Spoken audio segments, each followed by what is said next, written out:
if I will say we learned people,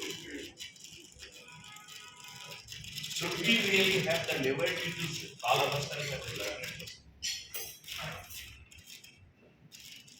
At least I would like to beg to differ. I am not a learned person.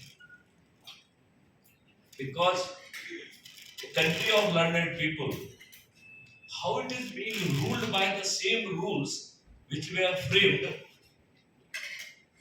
to enslave, to brutally exploit Indians or Bharatiya after 1857 mutiny as British customs. क्या आप लोगों को अनुमान है कि आप उन्हीं नियमों से गवर्न हो रहे हैं जो आपके शोषण के लिए बनाए गए